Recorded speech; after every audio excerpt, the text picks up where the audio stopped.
Thank you both. We'll now move to the Q&A, to questions. If you care to raise your hand, someone will come around with a microphone.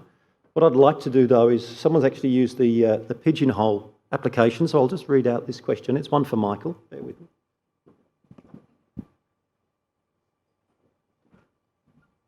Michael, public economists rarely talk about growth in GDP per capita.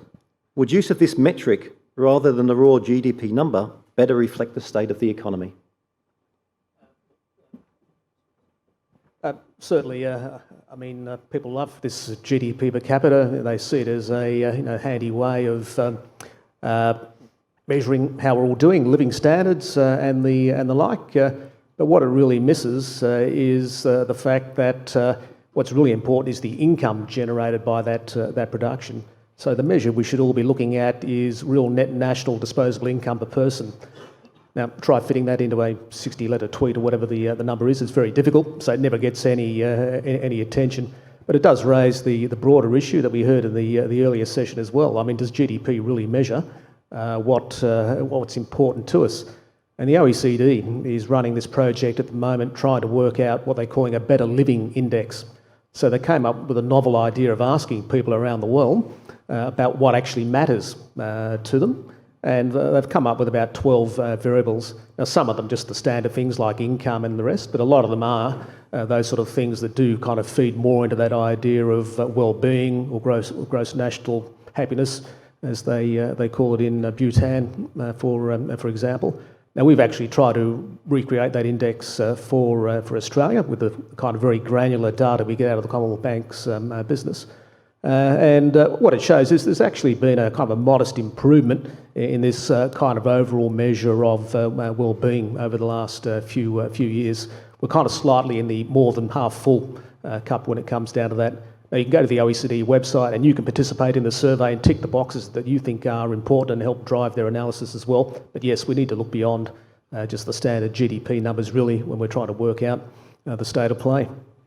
Thank you. Take the question. Business School. Can you hear me? Yep, now we can. Okay, all right. I've been from Macquarie Business School. Well, this is a question for Michael, and thanks for the interesting presentation. It seems like the certainty we get is, there's a lot of uncertainties around. Now, my question is about the timing of policies. Given most macroeconomic policies actually have a prescribed mandate to address, should policymakers be proactively addressing uncertainties, or they should wait to address the consequences of uncertainties? Thank you.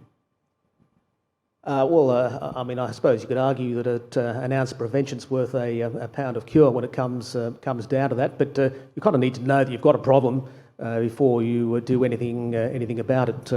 And there are plenty of people out there willing to identify all sorts of problems. So the issue we have really is there's far more issues that people want us to deal with than there are tools available to do it. So what we really need, I think, is some flexibility.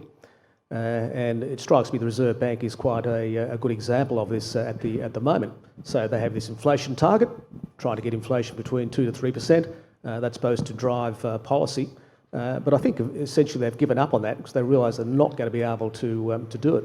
So what do you do instead? Well, you focus on full employment. Full employment we now know is equivalent to an unemployment rate of 4.5%. So the policy prescription for the Reserve Bank is pretty obvious there.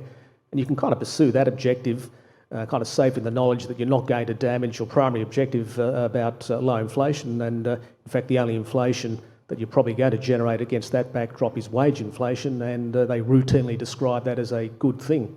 So I think flexibility is just as important here as trying to head off potential risks that you're never quite sure are going to happen or not. Thank you. Take the next question, please. Stephen Martin, many guises, but currently Chairman of Bank of China. Question to both of you in respect of the issue of international education and the hit that currently has been taken in the university and other sectors of education because of the coronavirus.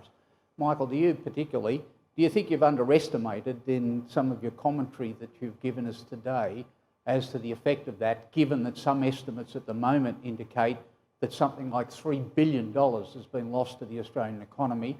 And I'd underscore that by the fact that, using one example of a university, a group of 8, something like 70% of their returning and starting international students from China are not able to get here because of the travel ban that is likely to be extended, if you can again believe some of the media and what the government might decide it might do.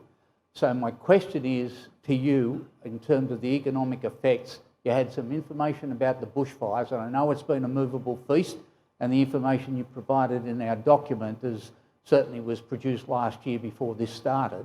Have you underestimated the effect that coronavirus particularly is going to have on the international education market, given, of course, it's a choice that students have? It's not affecting any other country at the moment because students they're in the middle of their academic year in the Northern Hemisphere. It's affecting us simply because they're about to start. And not all universities have the luxury that, say, the University of New South Wales has, just in the interest of having time, 3 if we could get semesters to the and starting question. the second. So have you underestimated the effect? And to our political commentator as well, does the government get it? Do they understand that this is another problem and has been a major hit on the so-called surplus that's going to disappear? Jennifer, if we could go to you first. Well, yes, I think the government certainly gets it, but what to do about it is a much more difficult thing. I don't think it's going to be long before the universities start asking for more assistance. But at the moment, of course, what they're hoping, and they're doing online courses, and they're trying to allow students to participate long distance. And many of them, of course, have also paid their fees for this term. But I think it's going to be quite difficult for the universities to get over this, and I'm not sure what the answer is going to be, other than the universities will be screaming again. However, to my mind, this points to the complete over-reliance of the universities on the fee income from Chinese students in particular, and the risks of that, which they have happily ignored for far too long.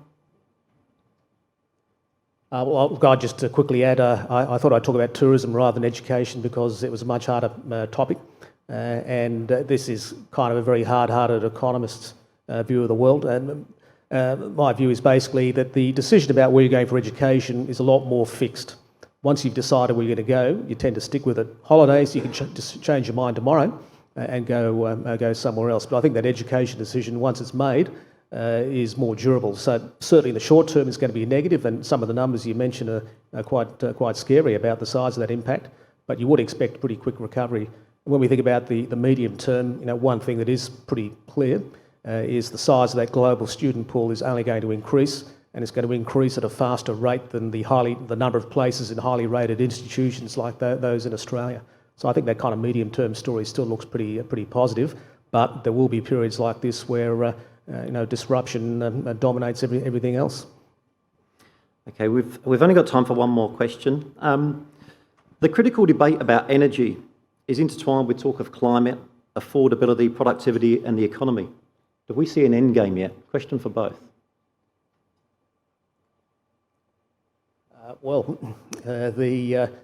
We kind of know what we have to do here. There is clearly a reluctance to go down that path, but that is starting to shift, and it's one of these areas where the opportunities do actually lie.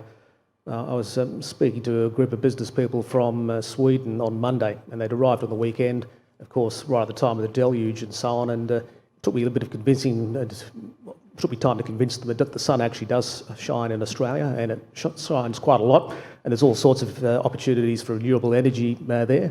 We need more investment in that space to get to where we say we want to be as well, and these bushfires do look to be kind of a game changer in terms of sentiment and what the community wants. So I think the chances are we're going to see some sort of shift in the direction that we want to go here. Clearly, from a business perspective, lack of things like energy policy, for example, is one of those uncertainties that does impede investment in this space where we clearly need to do more. What I think's kind of been most striking, particularly over the last year, is how far and fast businesses come in realising the need for greater adaptation relative to the government. I think the government will be playing catch-up for some time. Thank you. With that, we'll close the session. If I could ask for a vote of thanks for Jennifer and Michael, please.